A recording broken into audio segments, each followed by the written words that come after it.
नमस्कार. लाडकी बहीण योजनेबद्दल एक खूप मोठी आणि खरं सांगायचं तर एक दिलासा देणारी बातमी आहे. ज्यांचे पैसे काही महिन्यांपासून अडकले होते त्यांच्यासाठी ही एक अत्यंत महत्त्वाची अपडेट आहे. या योजनेचे जे 6,000 रुपये रखडलेत त्याबद्दलच आज आपण सविस्तर बोलणार आहोत. चला तर मग थेट मुद्द्यावरच येऊया. सगळ्यांना जो प्रश्न पडलाय की अरे हे पैसे अचानक थांबले कसे, खात्यात का येत नाहीयेत, याच प्रश्नाच्या उत्तरातच या समस्येचं मूळ आहे आणि तेच आपण आज समजून घेणार आहोत. आणि सगळ्यात इंटरेस्टिंग गोष्ट काय हे माहितीये, तब्बल 6,000 रुपये. आणि हे फक्त अडकलेले पैसे नाहीत, तर ही अख्खी रक्कम एकदम मिळण्याची शक्यता आहे. हो, बरोबर ऐकलं. 4 महिन्यांचे हफ्ते एकदम खात्यात जमा होऊ शकतात. पण हे होणार कसं? चला पुढे पाहूया. तर सगळ्यात आधी हे समजून घेऊ की ही अडचण नेमकी आहे तरी काय आणि कधीपासून आहे. म्हणजे बघा, अनेक लाभार्थी महिलांना डिसेंबर महिन्यापासूनच योजनेचा हप्ता मिळालेला नाहीये. ही एक मोठी आणि खूप लोकांची समस्या बनली होती, ज्यामुळे साहजिकच सगळे चिंतेत होते. हो, म्हणजे जसं आपण बघतोय डिसेंबरपासूनच पैसे थांबलेत. तर ज्यांना पैसे मिळालेले नाहीत त्यांनी हे लक्षात घ्या की ही एकट्या दुकट्याची नाही तर खूप लोकांची समस्या होती आणि आता त्यावर एक उपाय सापडतोय.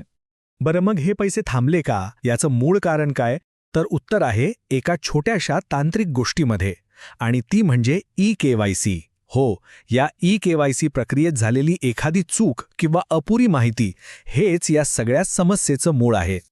आता ई-केवायसी म्हणजे काय असा प्रश्न पडला असेल तर सोप्या भाषेत सांगायचं तर ही एक ऑनलाईन ओळख पडताळणी आहे. म्हणजे तुमची ओळख ऑनलाईन व्हेरीफाय केली जाते. सरकारी योजनांसाठी हे खूप महत्त्वाचं असतं आणि याच प्रोसेसमध्ये काहीतरी गडबड झाल्यामुळे किंवा माहिती पूर्ण भरली न गेल्यामुळे सरकारने तात्पुरते पैसे थांबवले होते. पण आता येते सगळ्यात महत्त्वाची आणि आनंदाची बातमी.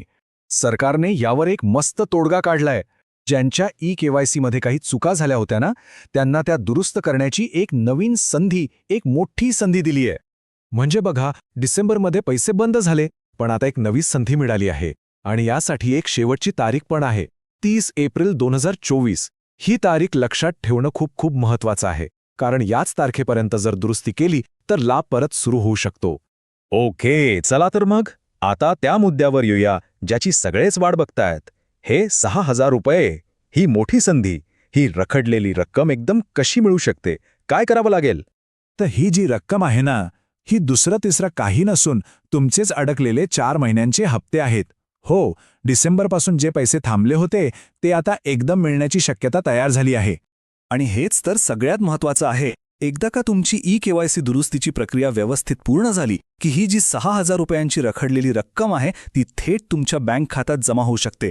खरंच ही खूप मोठी आणि दिलासा देणारी गोष्ट आहे. थांबा, पण हा लाभ नक्की कोणाला मिळणार, यासाठी 3 महत्त्वाचे मुद्दे आहेत. ते नीट समजून घेऊया. पहिलं, योजनेसाठी अर्ज केलेला असावा. दुसरं, योजनेच्या सगळ्या अटी आणि नियमांमध्ये बसत असावं. आणि तिसरं, जे सगळ्यात महत्त्वाचं आहे, त्यांची ई-केवायसी प्रक्रिया पूर्ण आणि 100% अचूक झालेली असावी. ठीक आहे, तर आता हे सगळं कळल्यावर आपली पुढची स्टेप काय असायला पाहिजे? हा लाभ परत मिळवण्यासाठी नक्की काय करायचं आहे? प्रक्रिया अगदी सोपी आहे. फक्त 3 स्टेप्स आहेत. स्टेप 1, आपलं ई-केवायसी स्टेटस ऑनलाईन तपासा. स्टेप 2, जर त्यात काही चूक असेल तर अजिबात वेळ न घालवता ती दुरुस्त करा. आणि स्टेप 3, शेवटची तारीख लक्षात ठेवा, 30 एप्रिल 2024. बस, या 3 सोप्या पायऱ्या आहेत ज्यामुळे तुमचा रखडलेला लाभ परत सुरू होऊ शकतो.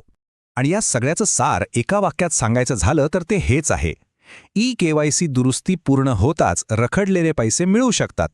त्यामुळे आता उशीर न करता आपलं ई-केवायसी तपासून घेणं हे सगळ्यात महत्त्वाचं काम आहे. आणि शेवटी एक विचार करण्यासारखा प्रश्न, सरकारने तर ई-केवायसी दुरुस्त करायला मुदतवाढ दिली, हे चांगलंच आहे. पण या एका प्रशासकीय बदलामुळे योजनेचा जो मूळ उद्देश आहे तो खरंच पूर्ण होईल का? याचा लाभ आता सगळ्या पात्र लाभार्थ्यांपर्यंत पोहोचेल का? यावर आपण नक्कीच विचार करू शकतो.